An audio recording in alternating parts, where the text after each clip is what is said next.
Hi, good day, everyone. My name is Craig Henry. I'm delighted to welcome you to another exciting discussion and exchange in today's event.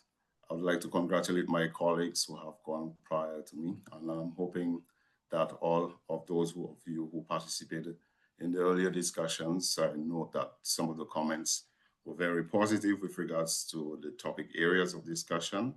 And I am delighted, of course, to be the moderator for this afternoon's um, discussions. I invite you to participate, listen attentively, ask any questions when the time has come for that. And obviously, uh, as normally, we try to respond, especially to those of you joining us online, as best as we can. So welcome to the session today, this afternoon. We are going to be focusing today on strengthening Caribbean conservation. And we are exploring synergies between conservation trust funds and the GEF Small Grants Program. Just a quick background. The Caribbean region is home to rich biodiversity and vibrant coastal ecosystems, which are vital to local economies, livelihoods, cultural heritage. However, these ecosystems face increasing threats from climate change, unsustainable resource use patterns, and biodiversity loss. In response, collaborative conservation financing mechanisms have emerged as essential tools to support grassroots and national efforts to protect and restore the region's natural capital. Conservation trust funds, or CTFs as we call them in the Caribbean, have played a critical role in delivering long-term sustainable financing for biodiversity and ecosystem management. Simultaneously, we have the GEF Small Grants Program, or Global Environment Facilities Small Grants Program, has provided direct support to community-based and civil society-led conservation and climate resilience initiatives. Both mechanisms that we call CTFs and the GEF SGP share a common vision: empowering local actors to deliver tangible environmental benefits through strategic, inclusive, and sustainable interventions. Increasingly, collaboration between CTFs and the GEF SGP is proving to be a promising model for enhancing conservation impact, strengthening institutional capacity, and ensuring alignment with national and international environmental goals. These partnerships offer valuable opportunities for knowledge exchange, co-financing, and scaling up of successful initiatives. And very quickly, obviously, we are here to understand and explore. So our main objective is to explore the evolving partnerships between conservation trust funds and the GEF Small Grants Program. Our discussion, our panel, our speakers will highlight successful collaboration models, discuss opportunities for greater alignment, and identify enabling conditions to strengthen joint efforts towards biodiversity conservation, climate resilience, and sustainable development. Before I move on to introduce our panel, let me remind everyone that interpretation is available for those of you who need translations. You are encouraged to switch when the speaker is on. And you can revert back to regular translations or English, your main mode, when the opportunity arises. I would then now like to do a brief introduction of our panelists. And if I may say that we have an esteemed set of panelists and the opportunities for listening to those experts who have very vast experience with regards to sustainable financing, interventions in local communities in the various fields, and years of working with the various organizations and countries. So I will do this by first highlighting our first colleague, Ms. Angelica Chamarena. Angelica is dedicated over 25 years to work in the environmental field. including teaching, research, capacity building, and community-based initiatives in nonprofits, academia, multilateral development organizations. And since 2011, Angelica has worked under the UNDP Small Grants Program as climate change advisor, leading an extensive climate change portfolio focusing on supporting solutions led by civil society and communities. As of 2023, she assumed the role of Global Manager of the UNDP GEF Small Grants Program, overseeing all program implementation in 127 countries. Angelica holds a master's degree in pollution environmental control from the University of Manchester, the UK, a master's degree in biology and biochemistry from Taras Shevchenko National University of Kiev, Ukraine. And in her free time, Angelica enjoys art, reading, and spending time with her son, family, and friends. So welcome, Angelica. Secondly, I'd like to introduce Thomas Escobar Herrera. Thomas has over 3 decades experience in leadership positions in several nationally significant organizations, including the National Center for Environmental Inspection and Control, Director of the National Zoological Park and Director of the Environment Agency in Cuba. Thomas was the representative of Cuba on the Scientific Council of the Convention of Migratory Species from 2010 to 2013. He also served as a UNDP program analyst from 2015 to 2020, and is now currently Cuba's national coordinator for the GEF Small Grants Program. He has published many books, 3 books of scientific, technical, informative content, and several articles. Welcome, Thomas.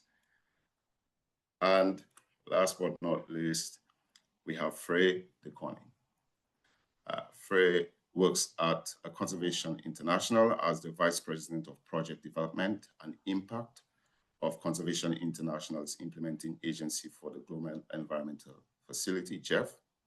He provides oversight to a global portfolio of GEF projects and works for a wide variety of stakeholders, including governments, international, national NGOs, local communities, donors, and the private sector.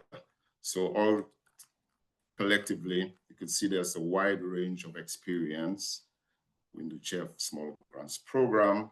And of course, all of you, or Angelica, Thomas, and Frey, are welcome. I would like to welcome you to the panel. I would also invite our participants to welcome our esteemed panelists.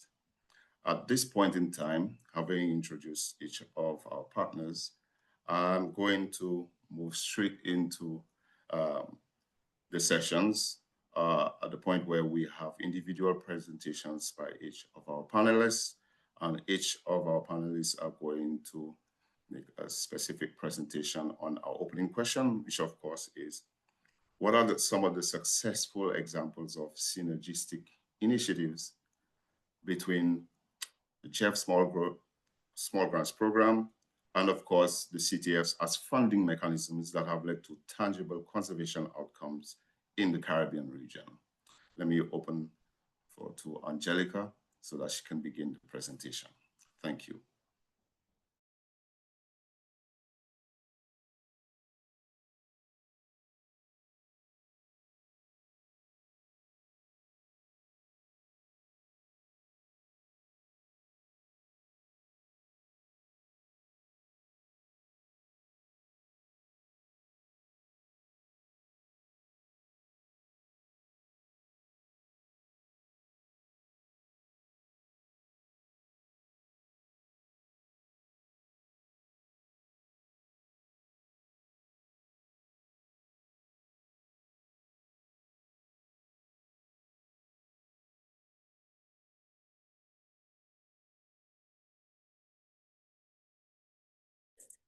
I'm sorry, colleagues. It was a little complicated for me to join, and I apologize for that.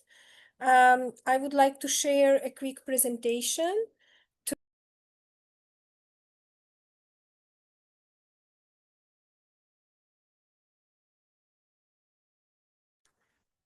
To our esteemed audience, we offer some apologies. Angelica is reconnecting and should be with us shortly. Thank you so much.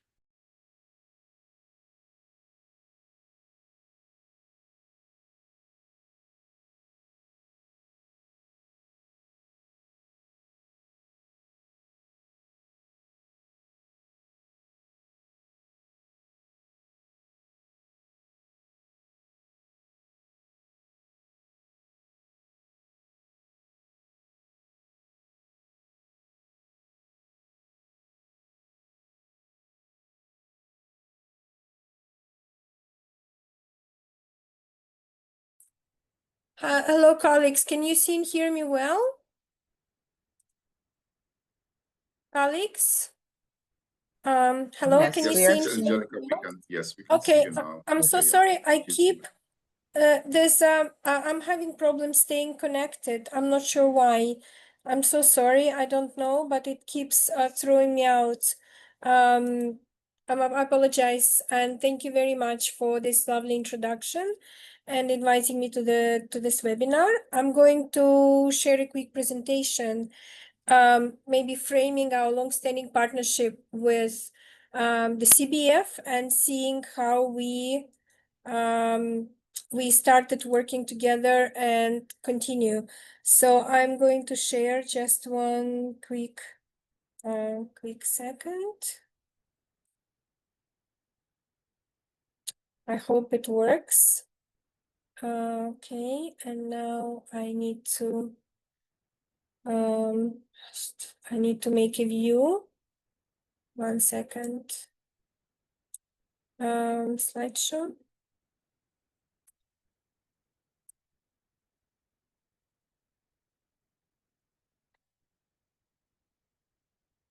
Okay. Yeah, good. All good now. Thank you. The first, like a very quick introduction to the small grants program. I think it's pretty well known. It's a long-standing program established in 1992 together with the Jeff. The motto and the focus on the program was always on the local communities and local solutions to environmental problems. The program was conceived as a local complement to the larger initiatives supporting environmental conventions.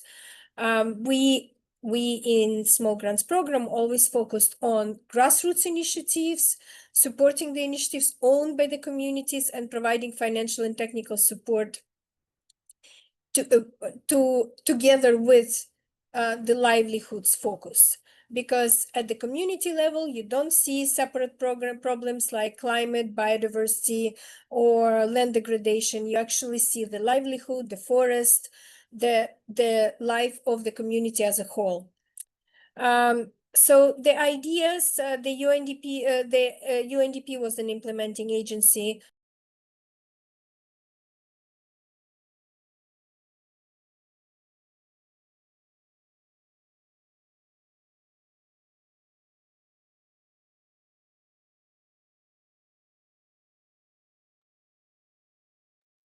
My apologies, participants. It seems that Angelica is having some issues with her connections. Let's have some patience and see if she will rejoin shortly. Otherwise, yeah.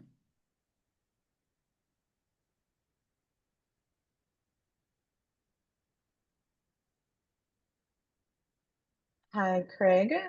So Sure. while we wait for Angelica to resolve those technical issues, and we do apologize to our attendees. Thank you so much for joining. I'm not sure. I'm sorry, colleagues. I'm not sure what's the issue, but I keep being thrown out of the webinar. Is that something technical or something I'm doing? I'm not sure. But I keep being kicked out. Is there some problem? Angelica, in that case, I would recommend to restart your device and see if that helps with the issue. Restart my computer? Yes, restart your computer and try to update your Zoom app. And while you do that, we are going to move with the panel so you can address your remarks later at the session. Is that okay? Yeah, but I will restart in the meantime. I'm sorry, I'm not sure what is happening. I'm sorry, colleagues. Thank But you, did you see Angelica. That's my fine. presentation, right? Yes, Um, it was very visible and so on. So thank you so Okay. much. All right, No I'll try worries. to No restart worries. and We'll be see what here. happens. Yes, I'm very sorry. sure. Yeah.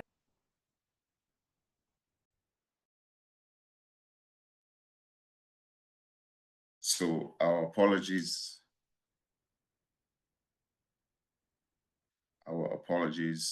Ladies and gentlemen. What I will do now is, of course, I know that Thomas is ever ready to make his presentation to us. While we sort out Angelica, I'm hoping that we can get her back because her contribution would be quite significant and critical to our understanding of that relationship that we want to explore. So let me invite Thomas to make his presentation. Thank you.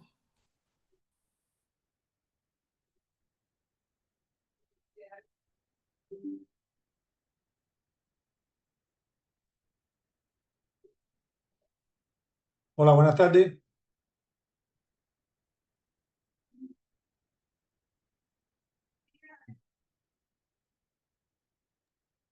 Hola, Just buenas tardes a todos. for our attendees, the following presentation is going to be in Spanish. So please go to the lower side of your Zoom in the world globe icon interpretation and select the language that you want to listen. You can listen in Spanish, in French, or in English. Tomás, the floor is all yours. Thank you.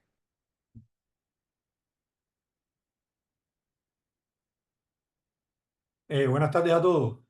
En esta ocasión, desde Cuba, queremos compartir una experiencia que está en desarrollo, en la cual el Fondo Caribeño de Biodiversidad ha acordado con el PNUD, acá en Cuba, canalizar fondos a través del programa de pequeñas donaciones del GEF.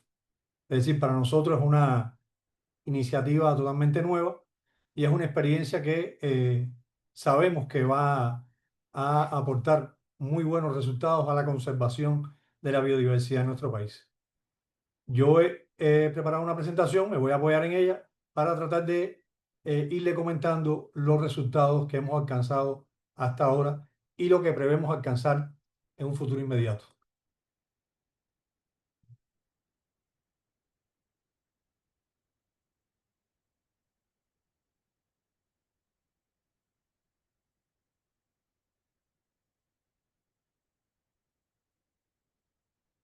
Bueno, como resultado de esta colaboración entre el Fondo Caribeño de Biodiversidad y el PNUD-PPD en Cuba, se ha gestado este proyecto que les voy a comentar ahora. Un proyecto cuyo título es Conservación y Rehabilitación de Especies y Ecosistemas con Participación Comunitaria, Cuba. Al hacerlo a través del PPD, como es conocido, este programa promueve el involucramiento de comunidades en la solución de problemas ambientales.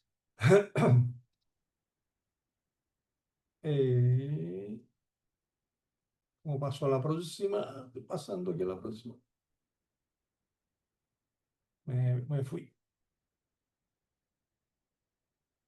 Me fui por arriba. Uy. Me fui. Screen. Espérate. Ay. Che. Disculpen un momento.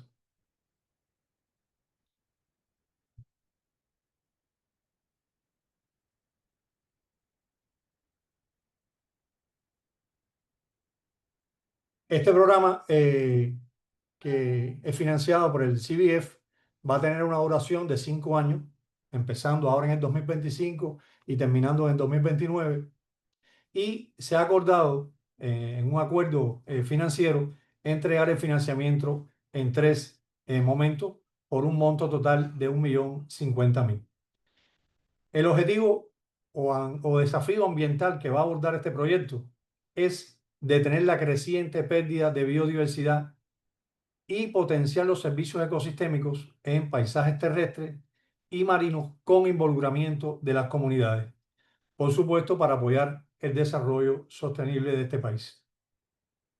En la convocatoria que vamos a librar para que se presenten las propuestas de proyecto que serán financiadas, vamos a beneficiar, como es tradicional en el programa de pequeñas donaciones, a organizaciones comunitarias de base y a organizaciones de la sociedad civil.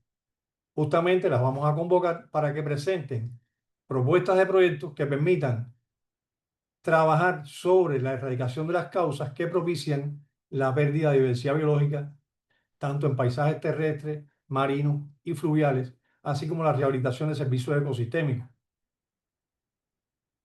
¿Por qué queremos involucrar a las comunidades? Porque las comunidades hemos identificado que son un elemento que ejerce una presión negativa sobre los biorrecursos de las áreas de alta significación para la diversidad biológica. Por ejemplo, hemos identificado que entre los problemas más relevantes están el desarrollo de actividades agropecuarias, forestales, actividades pesqueras, turísticas, de desarrollo de infraestructura, que por supuesto afectan la biodiversidad y los servicios ecosistémicos. Otra causa muy frecuente es que tienen poca diversidad de medios de vida y de subsistencia económica. Y además en estas áreas se generan pocos medios de vida a partir del uso sostenible de la biodiversidad local. Y por supuesto las comunidades van a buscar estos recursos en el ambiente natural. Además, por otra parte, las comunidades no cuentan con conocimiento adecuado ni con los recursos necesarios para ejecutar estas acciones de conservación y rehabilitación. Y por último, una cosa que también nos llama poderosamente la atención es la baja presencia de sistemas y tecnologías que empleen fuentes renovables de energía. Las comunidades, por supuesto, tienen que utilizar energía para la producción de alimentos, para el procesamiento de alimentos, y al no encontrar una fuente de energía estable, por supuesto van a los recursos forestales del bosque, generando una gran afectación. Por estas causas es que nosotros hemos decidido enfocar la conservación con un alto nivel de involucramiento de las comunidades locales. Este proyecto, por supuesto, tributa a un área estratégica que está definida en la Estrategia Nacional del Programa de Pequeñas Donaciones. ¿Cuál es el área estratégica? Conservación comunitaria de ecosistemas y especies en peligro de extinción en áreas de alta relevancia para la biodiversidad. Y la intención es trabajar sobre estas causas que le he comentado anteriormente, que están expresadas en esta diapo. El proyecto persigue alcanzar 3 resultados en estos 5 años. El primer resultado es mejorar la gestión de la biodiversidad en 1.450 hectáreas de ecosistemas y hábitats terrestres y marinos. Fíjense que aquí tenemos ya totalmente cuantificado cuáles serán los resultados esperados. Si lo abrimos un poquito más, con este financiamiento que nos ha aportado el CBF, nosotros esperamos ejecutar 15 iniciativas con involucramiento de la comunidad. Pretendemos alcanzar que 500 hectáreas de ecosistemas terrestres cuenten con una gestión mejorada de la biodiversidad. 300 hectáreas de áreas marinas protegidas cuenten con una mayor eficacia de gestión. 300 hectáreas de hábitat marino sometidas a prácticas mejoradas a fin de beneficiar la biodiversidad. 300 hectáreas humedales sometidas a prácticas también. Es decir, la intención es ir mejorando la forma en que se gestionan estos ecosistemas. Y finalmente, en este resultado, 300 comunitarios involucrados en estas acciones de conservación. Por supuesto, en ellas vamos a tener un enfoque de género que tendrá puesta la vista en emplear y beneficiar a mujeres y jóvenes. El resultado número 2 está relacionado con la mejora de indicadores demográficos de especies de la flora y la fauna terrestre y marina. Y por supuesto los indicadores que reflejamos acá, los compromisos como parte del marco lógico del proyecto son los siguientes. 5 especies o al menos 5 especies de la fauna terrestre mejoran sus indicadores poblacionales. 20 especies de la flora terrestre mejoran sus indicadores poblacionales. 5 especies de la fauna marina alcanzan también este beneficio. Incrementado el tamaño poblacional de al menos una especie polinizadora, súper importante este resultado, y validados 2 protocolos de reproducción ex situ y reintroducción al medio. Esta es una actividad que consideramos muy importante porque no se puede improvisar en este sentido. Hay que trabajar con protocolos, hay que validar estos protocolos para que no se trasladen problemas a el medio natural. En este resultado pretendemos involucrar al menos a 300 comunitarios. Y el resultado número 3 y final es mejoran su conocimiento y medios de subsistencia 3.000 comunitarios por la gestión sostenible de la biodiversidad y los servicios ecosistémicos. Si usted vive en un área de alta biodiversidad, por supuesto que usted va a encontrar allí los recursos para mejorar sus medios de vida, mejorar sus ingresos económicos, pero hay que hacerlo de una forma sostenible. En este sentido, se esperan alcanzar los resultados cuantitativos que se listan a continuación. Ejecutados 20 talleres de capacitación en diferentes temas que ahí se relacionan, elaborados 15 productos de conocimiento y sensibilización, y al menos 3.000 comunitarios son beneficiarios por las acciones de capacitación del proyecto. Y otro elemento muy importante que nos proponemos es generado 50 nuevos empleos a partir del uso sostenible de la biodiversidad local. Esto es una cosa realmente bien interesante y pudiéramos compartir, si hubiese algún interés, cuáles son las acciones y los nuevos empleos que estamos previendo proyectar. Hasta aquí mi intervención. Muchas gracias.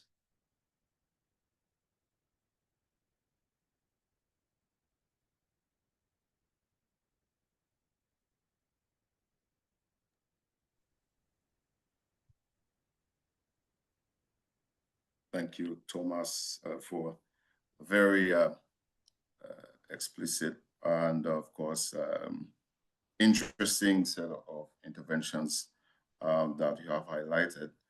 And I'm happy that in terms of the areas that you have highlighted in the project, I must say that you have highlighted areas that CTFs, given that I work with the Solution National Conservation Fund, our motto is always let us be practical about how we approach sustainable development. And of course, I see that you have mentioned that, but it also comes out in the interventions that you have highlighted there, specifically with regards to not only having community engagement, but also understanding that communities and people must benefit from our conservation and efforts. Thank you for that, and Thomas, and I've seen that you were very well received. Your presentation was very well received by our online audience. Let me turn now to Frey and welcome you to, and invite you, sorry, to deliver on your presentation. Thank you. I just remind folks that the interpretation is available and the instructions have been provided in the chat. Thank you. Welcome. Thank you, Craig, and thank you to the organizers for inviting me to this panel. It's a pleasure to be here. I'll start with a little bit of background on Conservation International as an implementing agency for the SGP, because that's something relatively new. Conservation International became an implementing agency of the Small Grants Program in 2024, so that's quite recent, together with FAO. And so now Conservation International is one of the 3 implementing agencies for the SGP, together with UNDP and FAO. And this means that in the future, countries can choose now between these 3 implementing agencies for the implementation of their national small grants programs. And we are looking forward to that type of collaboration in the future. And we, of course, work in a very good way together and coordinated way together with the other 2 implementing agencies. Since we became an agency in 2024. We have developed our small grants program for the JEF 8 cycle, and this is currently under review by the JEF, and then we will start the implementation of our small grants program project at the end of this calendar year. What is important to mention here is that for our small grants program, implemented by CI, the delivery mechanism will be through the Critical Ecosystem Partnership Fund, the CEPF. CEPF has 25 years of experience providing grants to civil society actors in the world's biodiversity hotspots, among others in the Caribbean, and is a separate division within CI. And since its inception, CPF has financed more than 3,500 civil society-led projects. It has supported almost 3,000 civil society partners in 112 countries, and it has awarded $310 million in grants. And very important as well, provided capacity building for NGOs, community-based organizations, academic institutions, and other civil society organizations. So the training aspect and the capacity building aspect is a quite important part of that work. And through these grants provided by the CPF, more than 240,000 people have received structured training and capacity building, while more than 115,000 people have received direct cash benefits from those grants. And then if we look at the impact of CPF, this has been an impact in 25 global biodiversity hotspots, where 17 million hectares of protected areas have been created with support of these grants. 57 million hectares within key biodiversity areas have received improved management. And also management of biodiversity has been strengthened within 12 million hectares of production landscapes, and conservation actions have benefited over 1,300 globally threatened species. So we are quite confident that the CPF will be a good mechanism to deliver the grants of the small grants program managed by CI. And we will focus on all the SGP strategic priorities that have been defined by the JEF, which are, first of all, the community-based management of threatened ecosystems and species, which of course is very important for conservation trust funds as well. The sustainable agriculture and fisheries and food security projects. Third, low carbon energy access and co-benefits. Then local to global coalitions for chemicals and waste management. And finally, catalyzing sustainable urban solutions. So as you can see, it is a quite diverse set of priorities across all the focal areas of the Global Environment Facility. And very important as well, there will be a very specific focus on supporting women, youth, and indigenous people, as these have been identified by the JEF and also by us as very important groups for local action. And so there will be a priority to support these organizations that are led by women, youth, and indigenous peoples. And so far, we will work in one country in the Caribbean, and that is St. Vincent and the Grenadines. So we have been working with the people in St. Vincent and the Grenadines to design the project and to make sure that it is well aligned with their priority. So what is maybe different from the work, of course, of UNDP is that we are just starting implementation of the small grants program through CI. And I cannot yet elaborate on tangible outcomes in the region, in the Caribbean, that are the result of the synergies between our SGP and the Caribbean Trust Funds. But of course, I'm very confident that there will be a lot of synergies. I can actually mention an experience that we have in the Mediterranean that indicates that there is a lot of potential and that can be replicated in other areas such as the Caribbean. And that example is in the Mediterranean, which is one of the hotspots where CPF has been working for many years now. And it has delivered grants to civil society organizations in several countries, among others to NGOs that support the co-management of marine protected areas, together with government agencies. And those NGOs have received also capacity building to increase their technical and financial organizational capacities together with the work they are implementing.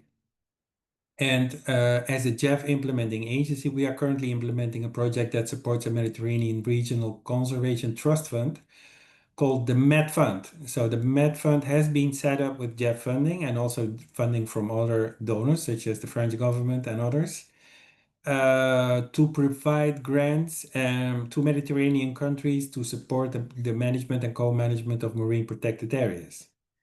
And in some cases, those grants that are now provided by this regional trust fund, the MET Fund, support the same CSOs that receive funding from CPF, for example, in Tunisia, to work on the co-management of marine protected areas. And that shows that through the funds that were delivered by CPF and in the future could be delivered by our SGP program, will support capacity building and bringing these organizations to the next level in terms of capacities, both technical as financial, and that will allow them to access other funds, for example, through national or regional trust funds, to scale up that work. And we think there is a lot of potential to do that. So therefore, the MET Fund in this case builds on those investments in the past and increases the impact and upscaling and achieving synergies. And we will definitely explore those opportunities to do the same with the Small Grants Program. And in the case of the Caribbean, that will, to start with, be in St. Vincent and the Grenadines. So that's my short introduction to our new role as an SGP implementing agency and what we have in mind in terms of synergies with trust funds. Thank you, Craig.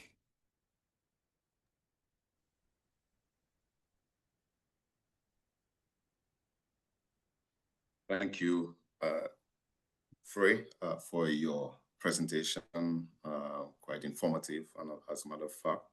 I must say, again, noting that the themes are common across collaborating partners. Conservation International, of course, is very reputable in especially biodiversity protection and management. And your role now as an implementing partner with the JEF Small Grants Program shows that we are all going the way of ensuring that there are strategic collaborations and connections that will deliver more impact directly to some of our specific areas of interest. And these are interlocking, and you have highlighted a number of them. I must say that biodiversity conservation and protection is an area that requires considerable resources and management effort. And of course, it requires that we engage our local communities again to be co-managers. And you highlighted that many times in your presentation. So thank you, Frey, for that. We are moving on to an opportunity that we are going to provide to our participants online to ask specific questions based on the presentations that have been made earlier. As a reminder, I will ask you if you have any comments or questions, you can do so in the Q&A panel, which is available on the bottom of your screen. I do see that we have one question, and this is to Conning or Frey. What exactly is the project or the organization you are working with in the St. Vincent and the Grenadines? So far we have been working with representatives of the government of St. Vincent and the Grenadines. And as I said, we will start implementation of our project at the end of this calendar year. We will then immediately work with our partners in St. Vincent and the Grenadines to set up a national steering committee and also start developing a country program strategy. And that will define how the governance of the program will be, who will participate in the steering committee, and what the priorities will be highlighted for the country to which the Small Grants Program will contribute. So we have been working very productively with representatives of the government, and we'll then start implementation at the end of this year. Colleagues, can I present now? Or? Sure. Thank you, Frey. Angelica, welcome back. Yes. I would definitely like to give you the opportunity. I hope I stay here. I joined through my phone. So I will try to to share the presentation. Oh, it doesn't seem to be able to share it. Never mind. Because on my cell phone, I don't know if colleagues can possibly share. If colleagues can possibly share this. Oh, is it sharing now?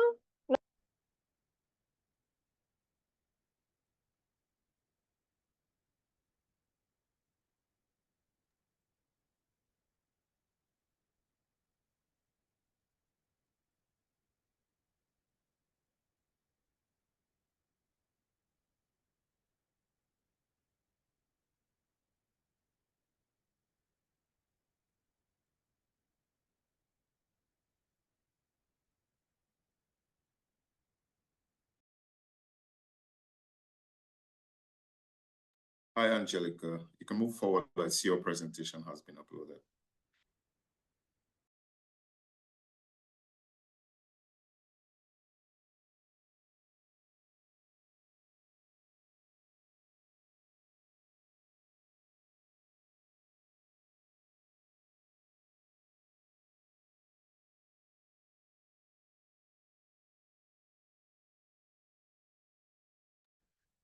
Okay, it would seem to me that we have lost Angelica. Angelica, are you there?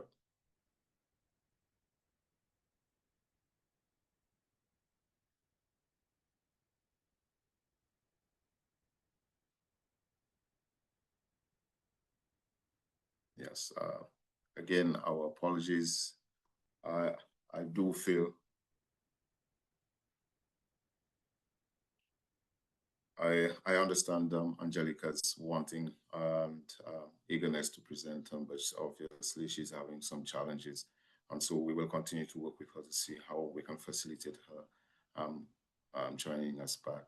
I would also, but let's revert to any other questions for our presenters, both Thomas and Frey, who have had two wonderful presentations with regards to the respective programs in Cuba. And of course, Frey detailing some of the work of Conservation International, especially working with CPF to deliver on biodiversity targets. Any questions? Yeah, doesn't seem to be working. I'm not sure why. We can hear you, Angelica. I think yes. So maybe I'll just speak without a. Yeah. I could probably just speak without a presentation. If you and there's even a presentation, right? Your presentation is uploaded. You go right ahead. Yes. Great. So next slide, please. I'll try to be quick. I'm so sorry. Next, it's a known issue. So I already spoke that we know about the small grants program, and it's a long-standing program, and we have worked in most countries in the Caribbean. Thank you very much. Next. Our program is present in 127 countries and is working, including most of the seeds, least developed countries around the world. Next, please. Just try to be fast in case. So why, speaking of Caribbean and our long-standing partnership with the Caribbean Biodiversity Fund, the question is why partner? Of course, we are working with the same groups. We have so similar mandates, working on the same areas of biodiversity conservation, resilience, climate change.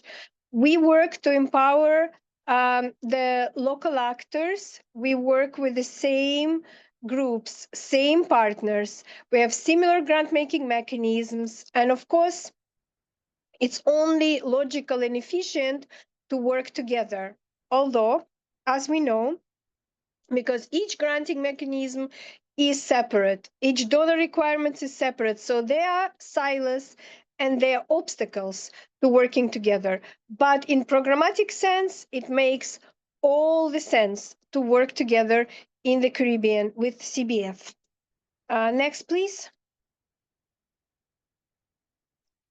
So a few years ago, we sat down and we thought, where are the low-hanging fruits and where we can actually improve efficiency and synergy and partner. So we looked at the easiest, right? Because the granting mechanisms are always the most difficult ones because they require fiduciary responsibility, they involve donor requirements and so on.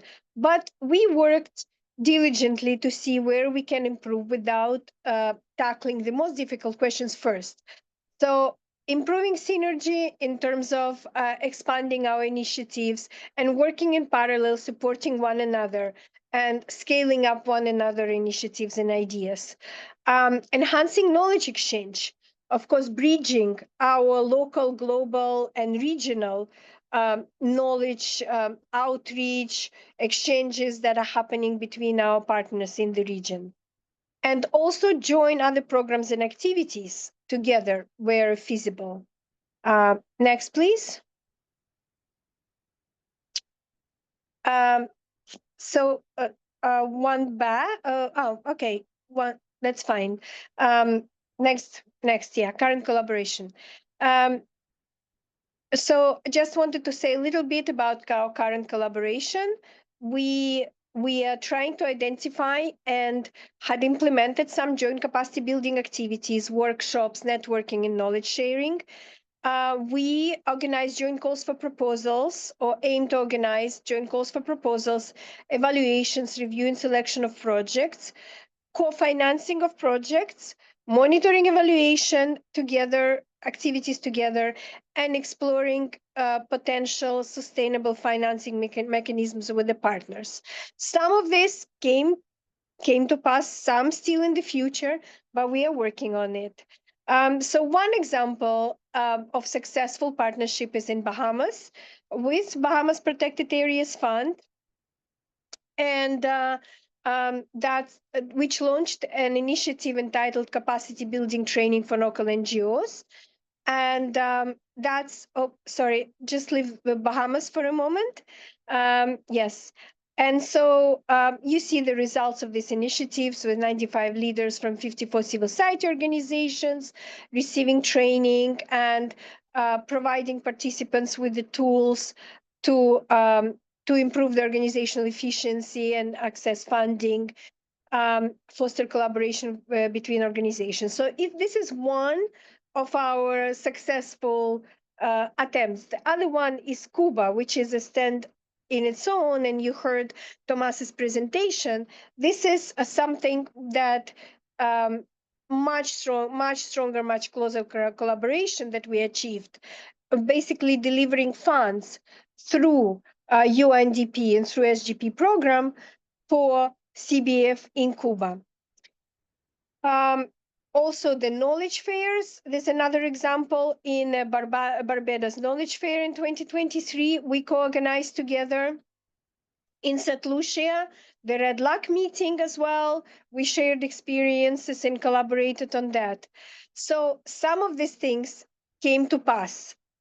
Joint training, joint knowledge activities, also even delivery of grants in one case. This is just very brief. I wanted to give you an overview. I'm sorry for technical issues, but I hope I'll be able to answer questions and won't be kicked out anymore. We'll see. But I wanted you to know that we are collaborating already for a few years, and despite the challenges sometimes that create silos between different programs in the Caribbean, or all regions actually, that you are surely aware of, we actually already achieved some of the results that we planned in this collaboration, and we are hoping to even become more efficient and have more synergies in the near future. Thank you. Thank you very much, Thank Angelica. I must congratulate you on being very persistent and, of course, not being defeated Don't by give the up. technical issues. Of course, someone made the comment that the power of collaboration is being illustrated here, and of course, I agree with that. And obviously, I understand now the rationale for you being the opening speaker, because you have really highlighted the rationale for the joint approach between the CTFs and CBF, of course, and the Jeff Small Grants Program. And based on your comments and your presentation, I will invite you to be the first to respond to a question in our moderated section, and that is, what are some of the key challenges that would that pose difficulties with moving forward with having a joint approach between NCTFs and the Jeff Small Grants Program? What are some of the challenges that you can highlight based on your experience, given what you have, your prior discussions? Yes, as I already mentioned, the challenges with all donor programs are similar, and they are basically silos created by different program requirements and donor requirements. So when we have a joint, for example, having a joint call for proposal is always challenging. Who is evaluating proposals? How, even if we agree together to evaluate proposals, how do we award proposals, then how we take credit, how we inform donors, all of these things create silos. Also, of course, if we are to jointly administer grants, the questions of fiduciary responsibility, safeguards, problems come to mind. So with these challenges, it's always usually easier to collaborate on knowledge, perhaps capacity building. Those are easier areas for collaboration.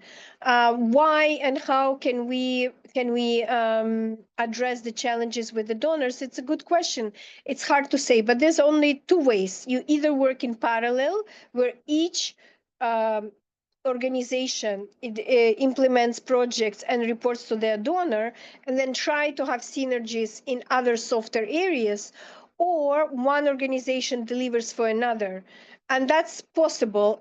I hope we might eventually. We did come to this in Cuba, but maybe in other places sometimes both organizations. So a CBF could deliver for us potentially, maybe. I'm just throwing it in there. It's maybe UNDP will not like it, but I do think that we have to capitalize and perhaps even deliver grants for each other in the situations where it's appropriate. So for now, it's this only one of these examples. Unfortunately, the silos will persist, but at least we can try what we can try and at least address capacity building needs and knowledge exchanges, at least to address them jointly. Over. I hope it answers the question. Yes, you are. And this is remarkable, because I could follow on and highlight that in my own experience, we have worked with the local Jeff Small Grants Program, headed by Mr. Giles Romulus, in exactly that ways. While it is that there are some difficulties in how it is that we're planning on issuing the calls, but then where there are synergies and joint interests, or even the groups, we try to ensure that there is information sharing with regards to project outputs, and how it is that the grantees are implementing, executing what they've been able to deliver with the funding from our respective agencies. And so what we try to do as well is that we try to plan ahead to see how these interventions or where we can scale up, and what possibilities there are for joint action after that. So thank you, Angelica. I think you did a wonderful job in addressing that question. And I'll also open the same question to either Thomas or Frey to respond to what challenges they would anticipate or they have seen, and what are the ways we can overcome these challenges. Thank you. Thomas or Frey, you can come jump in.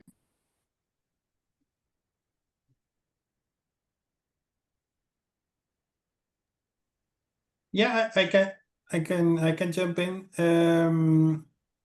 And yeah, I think Angelica already mentioned a couple of important points here.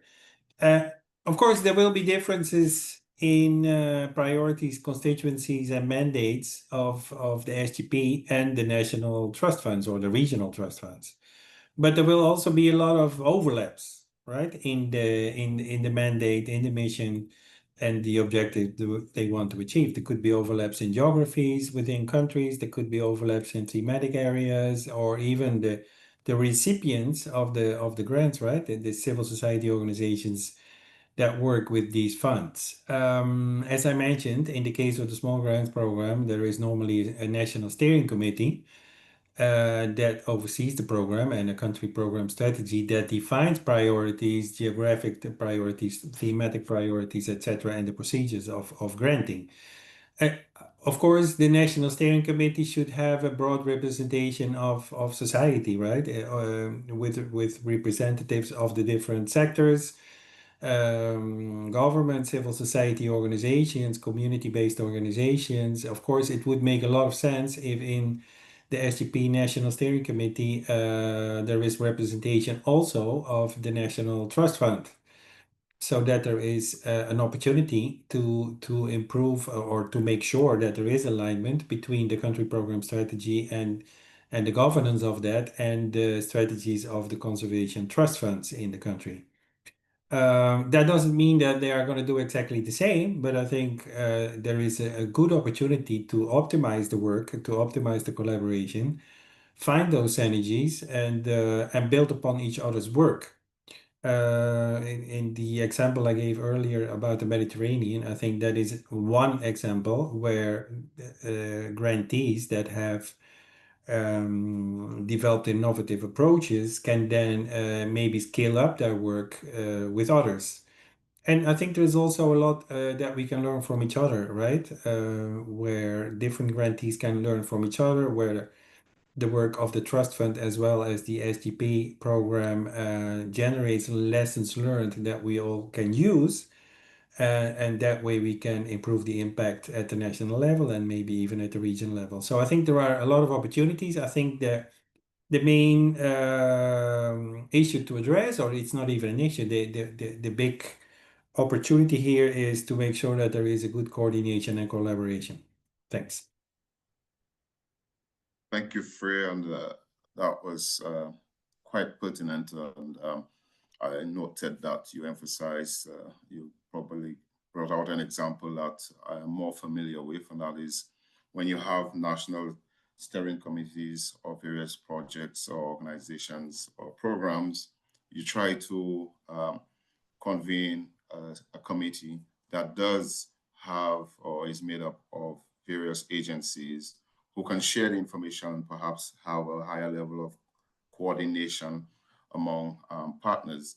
And so there is real opportunity for planning and creating synergies there at that level.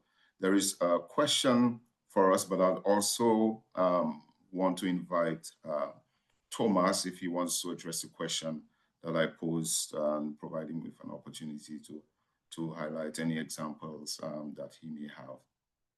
Thomas?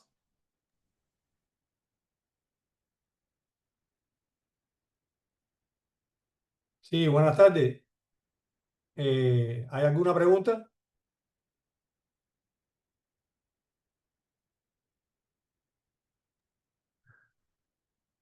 Hola. I was Sí, asking Es una pregunta del Q&A de Star Peterson que dice, ¿qué áreas requieren la mayor asistencia por parte de organizaciones no gubernamentales para recibir financiamiento a través de los mecanismos de grants? En el caso nuestro, como es tradicional en el programa de pequeñas donaciones, las organizaciones no gubernamentales son elegibles para aplicar a los fondos tanto del GEF que recibimos como los fondos ahora del CBF que recibimos. Y lo único que tienen que hacer es aplicar.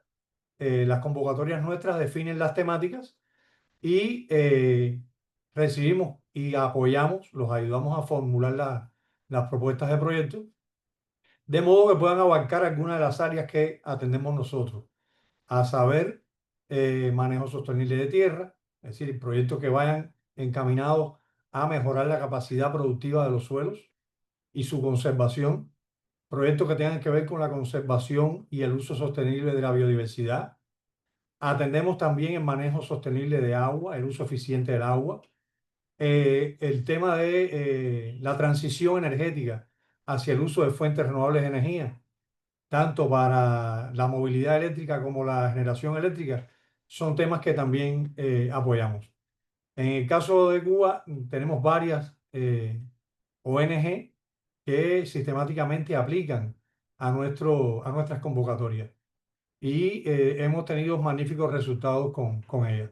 De hecho, en las próximas convocatorias, en esta que va a salir ahora para presentar proyectos al CBF y en la que debemos hacer para el GEF 8, para la fase operativa 8, ya conocemos de que hay varias ONG que están trabajando en la preparación de sus propuestas de proyectos ambientales. Muchas gracias, Tomás. Greg, back to you. Gracias. Thank you, Thomas, for highlighting your examples. I see that there is a question I suspect is relevant to Thomas, and I think there's a specific question with regards to what are the types of jobs that have been generated by your project. That's from the Q&A. Sí, Tomás, con respecto a esa pregunta, ¿de qué se tratan los nuevos empleos que se han generado o se esperan generar con el proyecto que acabas de indicar? Sí, muy buena pregunta. Miren, en el caso nuestro hemos identificado, como yo comenté en la presentación, que involucrar a las comunidades que están viviendo dentro o en la periferia de áreas protegidas o de áreas de altos valores biológicos, nos hemos percatado que estos comunitarios buscan en estas áreas los recursos que requieren para su alimentación, para satisfacer sus demandas. Y muchas veces son procesos tradicionales los que hacen, que generalmente impactan negativamente a la comunidad. Entre estos nuevas propuestas de proyectos, estamos, por ejemplo, desarrollando un movimiento para promover la recuperación de una especie de abeja, la abeja melipona, que es una especie nativa que vive en los bosques de Cuba, es un polinizador excelente, y estamos familiarizando como parte de estos proyectos a personas interesadas en desarrollar esta actividad económica, que por supuesto, si bien tiene un beneficio ambiental importante porque está potenciando la presencia de un polinizador, también está generando un beneficio económico para la familia que está involucrada, porque va a estar produciendo miel y va a estar produciendo cera. Y como parte del proyecto se les prepara para que puedan montar este emprendimiento. Esa es una acción. La otra, también muy utilizada ya en nuestro proyecto, es la transferencia de la tecnología de túneles de secado solar o túneles de deshidratado solar. Un problema importante que enfrentan estas comunidades que están en lugares apartados es con el tema de la conservación de los alimentos. Y entonces, a partir de buscar una solución al tema de la conservación de los alimentos, apareció el tema de los deshidratados. Y entonces se les enseña, como parte del proyecto, a deshidratar frutas, a deshidratar alimentos que producen localmente, de forma tal de que tengan alimento para el momento, para largo tiempo y además que tengan un recurso para comercializar. Esta es una alternativa que está teniendo mucho éxito y realmente se está propagando mucho el tema de trabajar con los alimentos deshidratados. Algo similar ocurre con el uso de las tecnologías de cocción solar. Nosotros estamos promoviendo estos proyectos nuevos que se están financiando por el CBF, el trasladar o transferir tecnologías de cocinas solares a las comunidades que viven en lugares apartados, en zonas costeras, en zonas de montaña, donde hay una alta diversidad biológica. ¿Por qué? Porque es una forma de reducir la presión sobre los recursos forestales. Los comunitarios, cuando tienen que cocinar, buscan la leña, buscan los árboles que tienen en la localidad y al desarrollar esta tecnología o transferir esa tecnología, esperamos que se reduzca la presión que ejercen sobre los recursos forestales. Entonces, todas estas cosas que tienden a mejorar los medios de vida y los medios de subsistencia de los comunitarios, a su vez se convierten en fuentes de empleo o fuentes para generar ingresos. Pudiera mencionar otras como el desarrollo de viveros forestales, de viveros de frutales, de cultivos de plantas con flores, en lugares donde los terrenos están contaminados y no se pueden producir alimentos. Por ejemplo, las plantas con flores las estamos utilizando como una alternativa de fitorremediación en lugares costeros donde hay alta contaminación orgánica y no se pueden producir alimentos. Entonces, estamos trasladando estas tecnologías para que aprendan a producir algo que les genere algún beneficio económico. Así, en esa dirección podemos mencionar, tenemos alrededor de 10, 12 ideas que están prendiendo muy bien. Otra, por ejemplo, está relacionada con enseñar a los comunitarios a hacer injertos, a reproducir de forma sexual plantas para que puedan obtener resultados productivos inmediatos y adquieran esta tecnología y le permita crear una capacidad para generar algún tipo de servicio que les genere algún ingreso. Hasta incluso estamos promoviendo de que se recuperen actividades tradicionales como la doma, es decir, el domar animales para el trabajo en el campo, domar los toros, domar los bueyes, como se le dice por acá, domar caballos. Están haciendo falta recuperar esas experiencias para hacer factible el trabajo en condiciones apartadas. Estos son los medios de transporte, los mulos, los burros, el tener caballos domesticados, preparados, entrenados. Entonces todo esto, si bien le traslada un conocimiento a esa comunidad, también eso se traduce después en una generación de ingresos para esa comunidad, en particular para los que estén involucrados. Desmochadores, tenemos un potencial de palma muy grande. La palma produce racimos con unas frutas que son de un alto contenido proteico y lipídico para la alimentación del ganado. Entonces, estamos recuperando la tradición de cómo trepar, enseñándolos a cómo trepar de manera segura, cómo aprovechar ese alimento, cómo hacer compost también, que le pueden generar después ingresos, cómo producir microorganismos eficientes para tener ciclos de producción de economía cerrada, donde haya cero desecho agrícola en las fincas campesinas, porque al utilizar los microorganismos eficientes, en la transformación de esos desechos productivos, bien lo pueden transformar para mejorar los suelos o para producir piensos o alimentos con destino animal.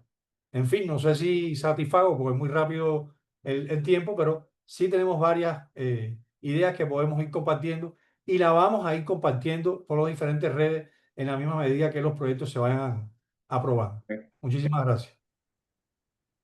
Thank you, Thomas, for a very detailed presentation and answer to the question. You did answer very directly. I think that you've done a marvelous job. We have, given the time that we have left for this panel, I would invite and try my best to regulate this a little bit better with regards to the remaining questions and areas that we want to explore as to many minutes.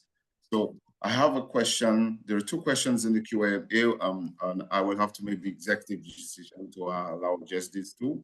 And I will, in terms of moderation, there's one question I need to ask post to all the panelists to respond to. So here we go. So the question says, with the GEF supporting local CSOs, CBOs as executing agencies for the SGP, how could the capacities of these established trust funds be able to take on this role? And I think, Angelica, you can answer this one.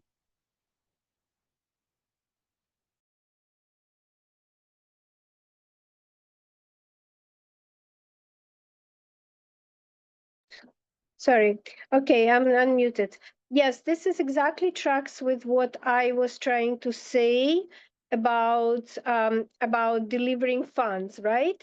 I believe SGP itself worked with local organizations in this 30-year-old history, using them as so-called national host institutions NHIs, which were a local civil society organizations who would do from different functions from administration to on granting. So on granting now exists in a couple of countries. In this region, it's Brazil, in region of Latin American Caribbean. But I think a lot more organizations have the potential now to become such, well, more than NHI, actually delivering grants. And so what I was saying that maybe potentially the grants will be delivered also by Caribbean Biodiversity Fund partners. The way to move towards that, apart from, of course, discussions and collaboration with Jeff, and I think in Jeff 9, maybe there would be an opening for that, is also maybe to start from working in that capacity of NHI-like, National Host Institution-like, or in other words, partnering very closely with the local organization that has some capacity to foster this learning by doing in terms of on granting and what is needed and expertise that is needed, fiduciary responsibility, and so on. And I think there is a real opening for that because Jeff is now insisting and basically demanding and proposing it as a way forward to use the local organizations for the programs like SGP. So I think that the intermediate phase could be this collaboration with a national host institutions or national granting institution, and then potentially moving fully to for that institution to do grant making as well, because the Jeff grant making can be quite complicated. So that's my quick view. I also put in the chat. I believe the NGOs, in order to access grants, that's another, meaning grantees, they need consistent learning by doing, consistent investment in knowledge exchanges on the ground, which sometimes the donors forget about or don't want to fund, but this is very necessary. It's not a one-time capacity building activity. Thank you, over. Thank you, Angelica, and that is quite pertinent. I do believe that having that direct and strategic partnership, as you mentioned, national hosting institutions and building their capacity. I can also draw reference to our own situation and that of my colleagues at the CTF level of having to understand how it is our role can be very dynamic in facilitating not only the flow of funds, but technical expertise and guidance, and trying to filter that down to the national levels within our respective jurisdictions. So that is practical, and I'm sure based on your own testimony that you're saying that this is an intermediate solution while we move to the more longer term possibilities, it does make sense and it seems very practical. I will again try as much as possible given the limited time. We have under 15 minutes. So I will ask one question of Thomas, try to be as short as possible, probably under 2 minutes. And that is in relation to a question related to, are there any reports, case studies that can be made available for the solar dehydration projects mentioned that you brought up in Cuba? I would say that if you can send us a link, or if there is a possibility of a website, that could suffice, I'll mention, but I will allow you to respond. Let's see if we can give that 4 minutes. Thank you very much, Thomas.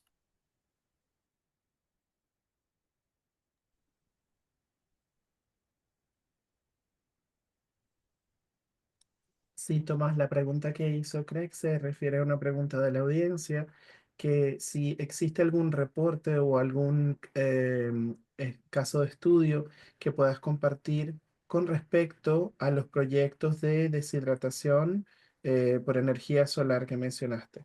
Gracias. Sí, sí. Muchas gracias. También muy excelente pregunta. Eso es una práctica que ya en proyectos anteriores, desde el PPD, la hemos ido impulsando. Y ya tenemos varios lugares donde se puede ver que están funcionando los deshidratadores solares en formato de túnel o en otros formatos más pequeños. Por ejemplo, es muy frecuente que el viento en eventos extremos destruya las plantaciones de plátano. Muchas veces se perdía ese plátano que ya estaba en proceso de formación. Hoy se puede lasquear, es decir, se puede laminar el plátano y se lleva a los túneles de secado solares en los lugares que lo tienen. El proyecto le facilita la compra de molinos, de selladoras, de pesas, y en este sentido ya se pueden ver en varios lugares del país unos artesanales, otros un poco más sofisticados, pero ya la tecnología viene imponiéndose porque es una tecnología de muy bajo costo y que permite reducir pérdidas. Entonces, esa es una tecnología que está caminando muy bien. Ya hay lugares donde la gente busca la harina de plátano, la harina de yuca, y se produce un proceso de encadenamiento con otros emprendedores.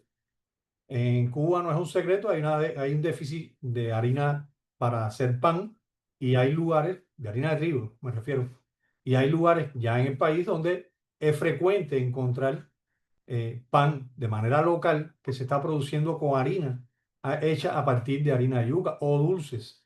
Esto ya es bastante frecuente y se va escalando con un ritmo bastante acelerado. Pretendemos escalarlo porque es una alternativa que tienen estas comunidades que están en lugares tan apartados, en lugares tan inaccesibles, que es donde vamos a estar haciendo esta inversión con el financiamiento del Fondo Caribeño. También estamos trabajando en el tema de ¿cómo se dice? En el caso del agua, tratamiento de agua utilizando fuentes solares. Hay lugares donde el agua es un problema y hoy estamos tratando de transferir hacia allí con estos proyectos tecnologías que permitan depurar el agua utilizando la energía solar. Ya tenemos prototipos que se están produciendo incluso acá en el país, en el oriente del país, que pueden producir hasta 60 litros de agua de alta calidad en un día. Y entonces, no solo para preservar el agua, sino para tenerla. Hay lugares donde cuando pasa un huracán o hay un evento extremo, tardan después días en tener acceso a agua potable para tomar y para cocinar. Y entonces estas tecnologías están teniendo una gran aceptación. Lo otro, como estamos promoviendo también la tecnología de Thomas, tubos tapadores. sorry, pardon me, Thomas, sorry. Because of time, thanks. Sorry to Oh, interrupt you. no hay problema, gracias. But I do encourage you to share your website or a link with our participants so that they can get to access that information of those very groundbreaking, in my mind, projects, and that they are very useful for the local community. And of course, I'm sure they can be replicated in our various jurisdictions. I myself am very interested in that because there is a lot of focus on sustainable agriculture in the Caribbean region, St. Lucia, and the rest of the network. So be sure that we will reach out to you and your team for that type of information. Muchas gracias, Henry. Y con gusto compartimos nuestro link. Yes. So based on the fact that we have 9 minutes, I will have to rush to, we will have to go to do a closing, and I'm going to invite each of our participants to tell us very briefly, if you can, because we are on the 10 minutes. Looking ahead, what are some of the innovative approaches or partnership models do you see as critical for strengthening the synergy between the funding sources? That is, you have the CTFs, the CBF, or the Caribbean Sustainable Finance Architecture. We have the GEF SGP, and you also have Conservation International, which is CEPF programming, and so on and so forth. So what do you think as innovative in terms of these types of partnerships, the models that you can speak to? Thank you. Very quickly. Maybe I can just briefly mention something related to a link that I just put in the chat, which is a CPF program that was supported by the World Bank, where there is strong emphasis on collaborative social accountability that several countries in the Caribbean are participating, which is building platforms for constructive engagement between local communities, CSOs, and the public sector in key biodiversity areas to co-create solutions to environmental issues, habitat loss, dumping of solid waste, pollution, etc. And we think that these are interesting, innovative models that both SGP as well as trust funds could learn from and use to see if they can be replicated elsewhere. So I think there is a lot of learning with all the grants that are delivered to civil society organizations, all the innovation that takes place at the local level. There are so many interesting projects that are being financed and that are being implemented by those groups that are so important, right? Because they are locally operating, they know the local circumstances the best, and they are the best placed actors to deal with these issues. And so it's so important that we get grants to civil society organizations and local communities. One thing to mention for SGP in general, the JEF is now going to finance a platform for the SGP moving forward, a learning and capacity building platform in which all the 3 implementing agencies will participate, UNDP, FAO, and Conservation International. And the objective of that platform is to share lessons learned across the whole SGP. So everything that is being implemented, these lessons learned that are coming out of these grants, and a lot of interesting expertise and experiences that come from the local level can now be shared in the future. It's also through that platform. That's not the only way. There are many other ways, and I think each of us as implementing agencies will have our own ways to facilitate learning and capacity building and exchanges. But there will now also be a global platform where we can all contribute to, I hope, to share all this interesting work and these interesting results and make sure that all the innovation that takes place at the local level can be scaled up or replicated elsewhere. Thank you, Fred. Thank you. Let me give the opportunity to Thomas to respond, and then Angelica will go last. In fact, Angelica, you have a special prize because there's a question that was there for you, and then we will wrap up with that. Thank you. Thomas.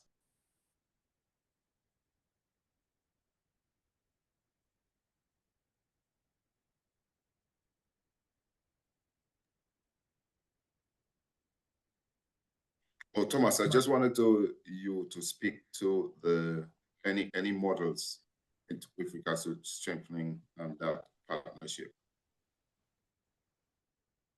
Respecto a los modelos de colaboración que pudieras indicar, son los mejores que se pueden, los mejores ejemplos de modelos de colaboración. Sí.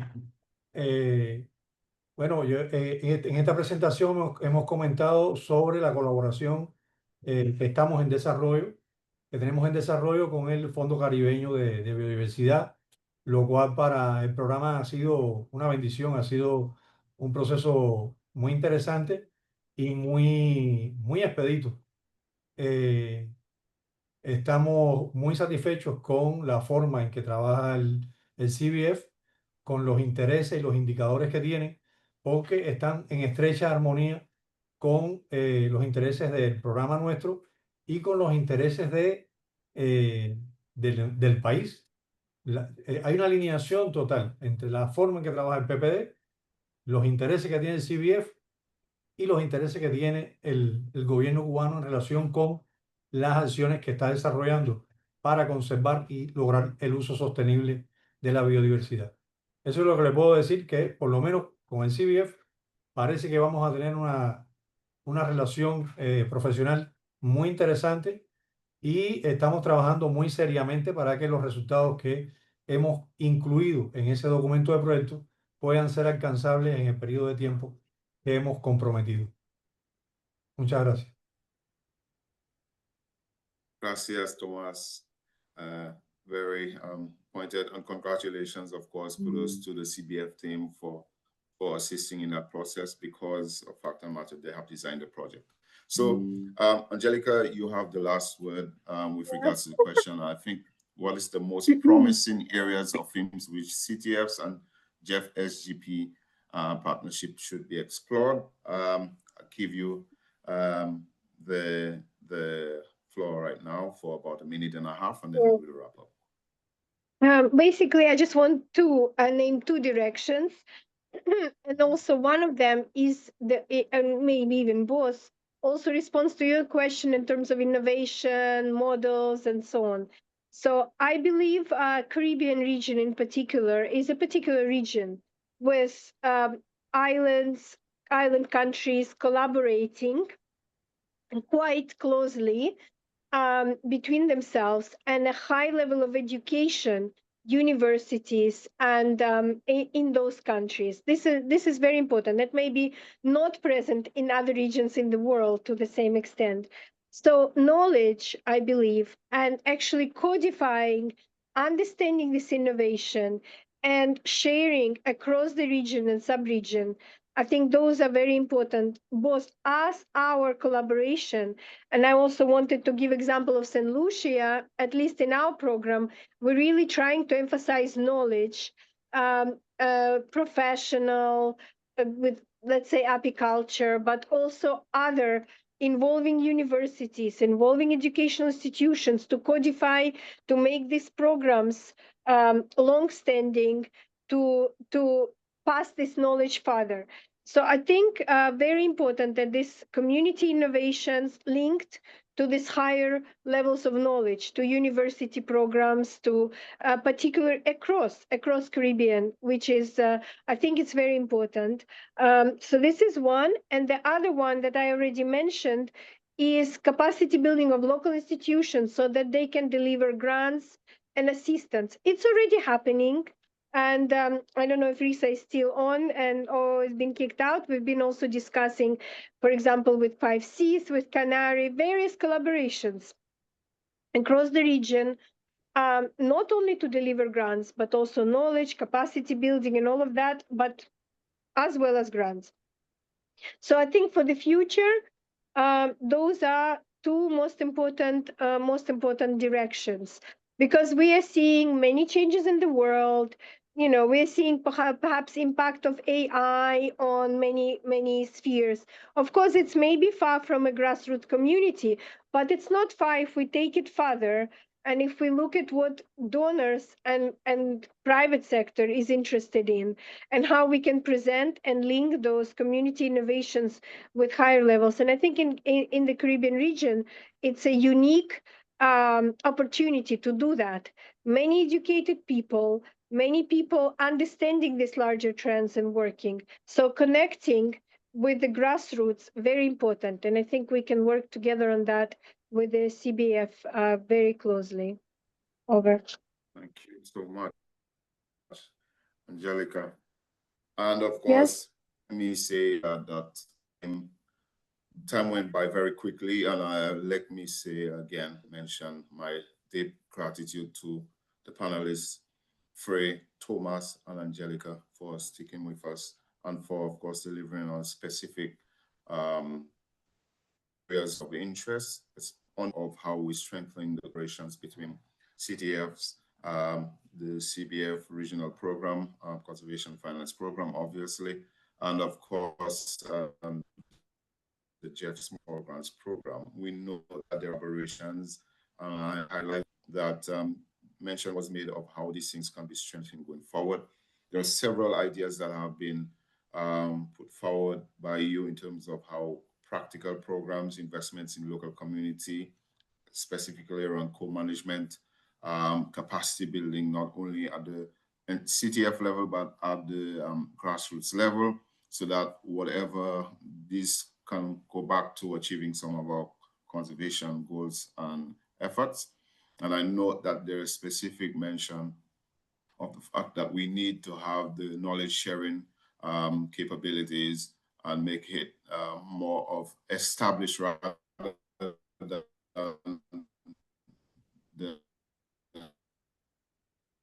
something that happens, make the normal level, but regionally and internationally, how inspired the tenacity and the level of presentations. They were well received, I must tell you. There are some folks reaching out for exactly some specific information with regards to some of your programs. I hope there's an opportunity for that sharing to take place. Let me congratulate the CBF on organizing such a fantastic Congress this year, 3 years in a row, very pertinent and very insightful for us. My name is Craig Henry, and it has been my pleasure moderating this session. Please enjoy the rest of the day, and all the best. Thank you so much. Thank you.